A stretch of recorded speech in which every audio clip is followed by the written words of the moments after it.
Elections are knocking. In this week, we find that Nigerians will be going to the polls to elect their president and, of course, members of the National Assembly. But one major concern, and that's what we are focusing on this program today, is violence in elections. And oftentimes, women, and indeed children, and of course men, are usually vulnerable to election violence.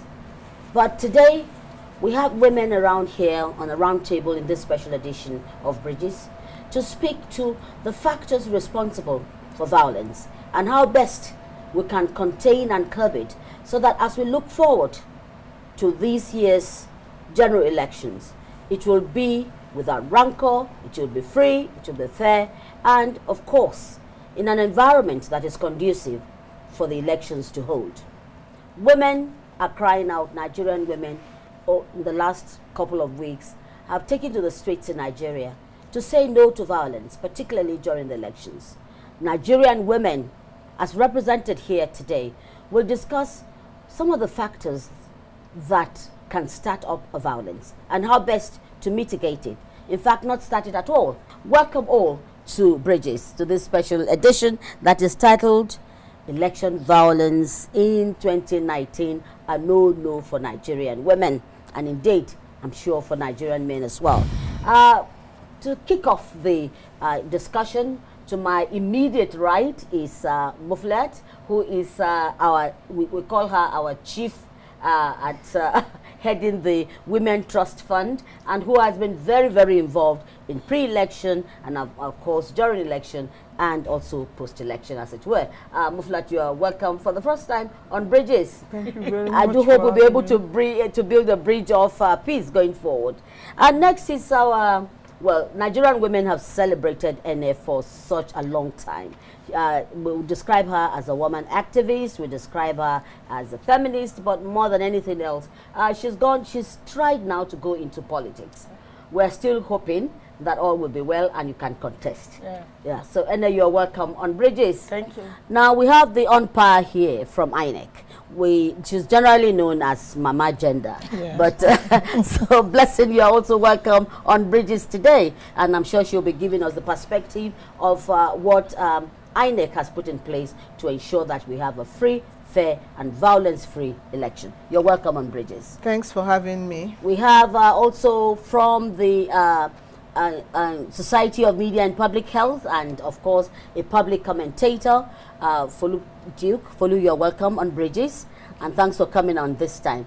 And President of Women in Politics, making sure it happens and making sure that the rights of women are not taken from them, is our own Ebere. Again, Ebere, you're welcome on Bridges. Thank you. Okay, we're looking at violence in all its ramification, whether it is physical or sometimes emotional, whichever way it comes. How does it affect elections? Let's start from you, Muflat. Violence affects elections because it makes it very friendly. It's also a pointer to the fact that there is an absence of peace. So that's why it's very important to avoid violence in all ramifications, and it's also important to ensure that all the traits of violence are absent, during an election time. When you're talking of traits, what do you mean? What are the traits? Some of the traits include fear, include intimidation. It also includes the attitude of the personnel on election day, and in fact before election day. So all of this, put together gives some kind of tune, that makes an election violence-free or one that is violence-filled. And it's also very important that when violence, is being treated, it should be treated with all the intensity that it requires, so that everyone can go out on election day and conduct themselves in a very peaceful manner. Yes, so people conducting themselves in a peaceful manner is now, is the kernel of a free and a fair election. Now, and then you've been on the field there, campaigning and of course looking forward to the elections. What is it that you think are those things that would trigger violence? Well, for one, if violence in election has been described as any harm, injury, distortion, disruption to the process, actors, and systems, it means there are so many things like was itemized in a study, three stages of three different surveys that was done by Clean Foundation that put together civil society groups, and they called it conflict threat assessment. They itemized like 8 things. One of it was hate and dangerous speech, which we are seeing now. They also itemized abuse of substance and drugs. They also looked at INEC corruption. They looked at also the attitude of political parties, godfatherism, troublesome, what they call troublesome politicians. I never heard that before. But being on the field, I've actually seen that what they have itemized is real. So within the context of the INEC regulations, the regulation and guideline for the election, if only the security agents, civil society and others come together and study this report, these threats, because they are real, then it will be very easy to stop, to mitigate, as well as also minimize the impact of all these threats they have. I think all of us should look for that report and read, especially the security agents. All right, so luckily we have the umpire here with us, and I'd like you to jump on this conversation because she itemized 8 points there, and I heard loud and clear INEC corruption. Now, ma'am, agenda INEC, what's your position here? Thank you. People say INEC is corrupt, and I beg to disagree, because INEC is an equal opportunity institution. What we do is transparent. Our processes and procedures are transparent, and before we take any major decision, we interact, we engage the stakeholders. No major decision in the electoral process is taken by INEC alone. We engage the stakeholders like the political parties, the civil society organizations, the media, and our engagements with all these stakeholders, it's adding value to the process. Towards the 2019 general elections, we started engaging more with all the stakeholders. We meet with them quarterly to discuss what is going on, and with our resident electoral commissioners in the state to convey to them what should be happening, uniform thing happening all around the country in INEC. And we started with advocacy. We carried our advocacies to the traditional rulers and religious leaders, because we know that they have influence in their communities. They can, once we have their buy-in, they can curb whatever that is coming up around their communities. So we've engaged them severally, even on women participation in politics. We have also engaged the media for a gender-sensitive reportage, because if they report the women well, if they report them positively, then people will see them in a good perspective. If they report them wrongly, and it can also cause violence, because when those bad things are said about women, people are not too happy to see them around. And the youths, we know that the youths are the ones that our politicians engage to perpetuate violence. We have had zonal outreaches to campuses using our youth ambassadors, to preach against violence in elections. Before I go to the next speaker, INEC is ready for the elections?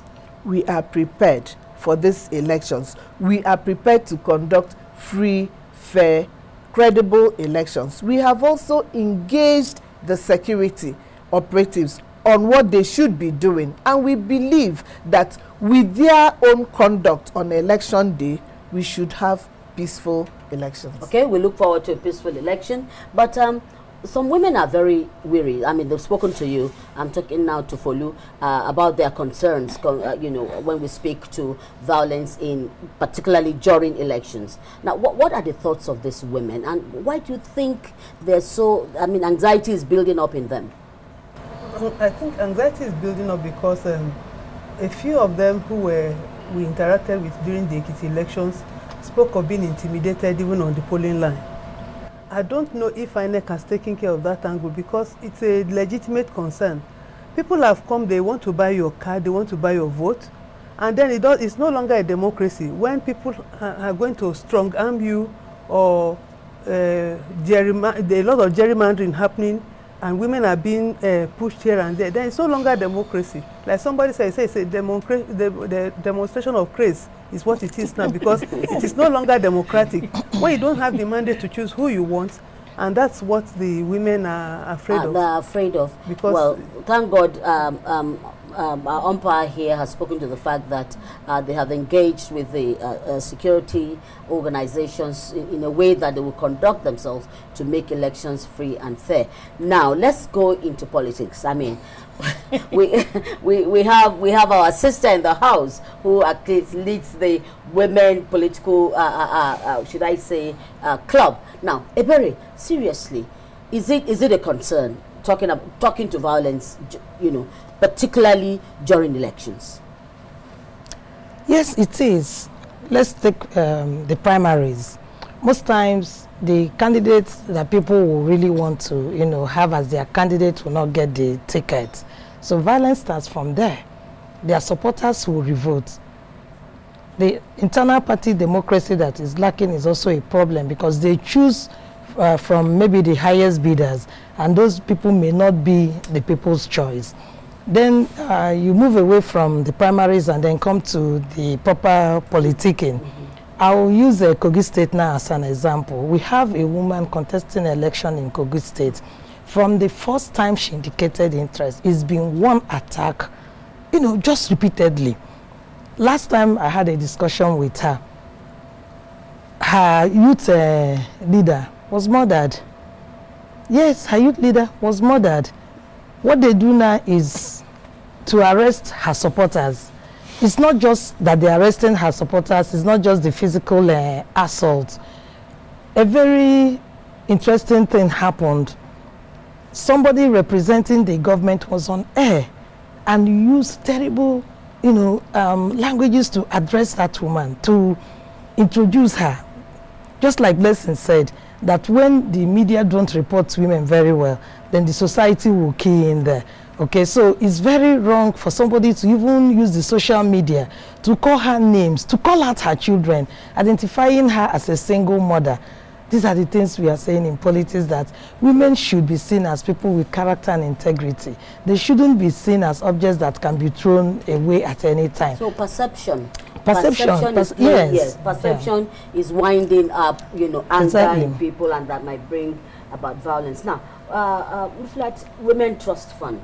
What can we do as a matter of, I mean, collectively as women, or in particularly to assist women in politics? The Nigerian Women Trust Fund was set up in 2011, basically to close the gender gaps in governance. And as a result of this, we work a lot of the times with women politicians. And we're trying our best in the area of you know, programming to ensure that technical assistance is provided to women who show interest, you know, in going into the political arena. We live in a society that is still patriarchal. When I say patriarchal, it means that we still believe that men should be the one in control. I think that it's not about men being in control all the time, but about understanding the fact that you cannot achieve any development process without the equal contribution of both men and women. Yeah, so, and quickly, what should we be doing differently? What is it that can actually do anything now? I mean, it's the week of the election we are talking about. I like the way you put it, that what can we do differently and quickly too. I was privileged to be part of the National Peace Committee meeting with political parties and the security agents yesterday, I was amazed at the volume of work that INEC and civil society have done. It's important that these security agents are able to respond to the report of Clean Foundation. If they're able to respond, then the final instruction comes from executive power. It means the president needs to respond to a lot of issues that are rising already, and that will help to down station. Part of what we asked them yesterday, as women particularly, is that what is the security agents doing? Because they have been accusing in this report too, they are fingered because there is likely to be connivance. That is what has come out consistently in the 3 reports. Now, we want the security agents to be telling people, especially women who are traveling to villages, some husbands running away from their wives, going abroad. People are really traveling. They are afraid. They don't want to vote. And that too will not give credibility, transparency, and an authenticity to the result we'll get finally. It means people are running away. They will not be able to fulfill their mandate. It means more can be done. The election guideline and the guideline regulation. I happen to speak on Barrister Ibere and Barrister Esther Uzoma's program. Looking at the details of the regulation by INEC, why can't other organizations do that? So it's for all of us, civil society, media, women groups, faith-based organizations, to come and talk about these little things. We want to see more role that will calm the trauma that women are going through. Roles that will calm the trauma, the anxiety that we have now. Yes, Ibere, what's your take on this? Yes, let me start from where Auntie Ene stopped. It's a good thing that we are discussing it here. And let me say also that the gender proactive initiatives started something they called the Mandate Protection Initiative. So we get people from INEC and different organizations and women groups also to discuss, some of these issues. And then we use that medium also to sensitize the public. And then taking it away from there also, you may recall that just a few days ago, we had the Women National Peace Rally. And we use that opportunity also to sensitize the public. So we can't stop sensitizing the people. Women are running away from coming out to vote. And then we said, no, if we don't call them out, there will be serious apathy, and that will affect the results of the elections. Then we're also talking to the general public. We want them to understand that, look, we don't want war. Election is not war. It's just something that will take place every 4 years. And so even if we vote in the wrong person, there will be another opportunity after 4 years to, vote another person in. So we shouldn't see it as war. We should just, see it as an exercise that we need to, do. So luckily, we had audience with the INEC chairman who gave his word, speaking from their own perspective as INEC. They are ready for the elections. They have put so many things in place. They have taken so many things into consideration, okay? And then we reached out to the security agencies, the police this time. They have also given their assurance. So, but let me say that people are still not comfortable because of, the situation. So Folu, what are your women saying? Yes. Regardless of we have always been the greater participants in past elections. For women now to be apathetic means all is not well. We still want the police to assure women, especially come out, because those and the security agencies, and these they are rough boys they use in town, they know them, are the ones to work on. The women will come out when they have fully engaged those factors that are the risk factors for women. Well, INEC? I want to encourage women to come out on election day to vote, to exercise their civic rights. It is good that the polling units are within their vicinity. They know almost everybody around there because that's where they are registered to vote. And no outsider will come there. It is also good that there won't be movement. So women should be encouraged because where they are going to vote is a place that they pass every day. They interact with the people around there.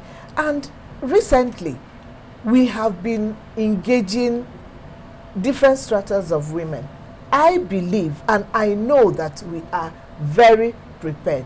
INEC is ready to give Nigeria free, fair, and credible elections. INEC is ready. Any other comments before we round up on this edition? And yes. Okay, I just want to say that Nigeria's democratic process is becoming very interesting. So women should not stay behind. Yeah. They should put away the fear, and as it's been said, they are going to vote in polling units nearest to their homes. So they know the people around. So they should have that confidence to go out there on election day and vote. In 2015, according to the Independent National Electoral Commission, more men voted than women, except in 8 states. So this year, women should show that they are part of the process. They should go out to vote and be voted for. Yes, I think increasingly we want to see the role of, apart from preaching, the religious groups, institutions, let them give their followers good governance and political education beyond what they just preach. Yes, I would say that 2019 elections is our elections. That's women. I'm talking about women now. We must participate. We must come out to vote. We must determine who will be our next president and who will represent us as a National Assembly. It is important for us because when we have crises, when things are not done right, women are the people that are most affected. So it's our time this time to take that decision. I like that confidence that's building up. It's our time. Yes. Yes, okay. And Folu, you have a last word before I conclude? It's just that women should know that we have the right to vote. And we cannot complain of the leaders if we don't come out. So we must come out and vote for who we want. Okay, I like that. We must all come out and vote for the leaders that we want to rule us. And very quickly, you said something that we also can take away, that if you don't win this time, there'll be another time. And of course, we cannot even have peace. We can't have the development that all of us aspire to as Nigerians if we create violence at elections. So we must have peaceful election. It is important, and like lawyers will say, it is sacrosanct. Yes. So I want to thank you all, and thank you very much for taking time off your campaigns to be part of this. Very important. I just want to say that what you're doing for women by the trust fund, we hope that the bank, what you have in the back will decrease so that more women can access resources, yes, from the trust fund. And of course, we call her Mama Gender from INEC. It's been wonderful taking the campaign from state to state. Thank you also for finding time to come on. Bridges, Folu, thank you for being there. And our president in politics, that's what we call her. Ebere, thank you for your time. We do hope that you will all go out and vote, and protect your votes as well, and ensure that there is no violence. After all, women are said to be the ones for peace, and in peace we'll have accelerated national development. Thanks for watching. Bridges to the back, same time next week, building a sustainable society. Thanks for coming.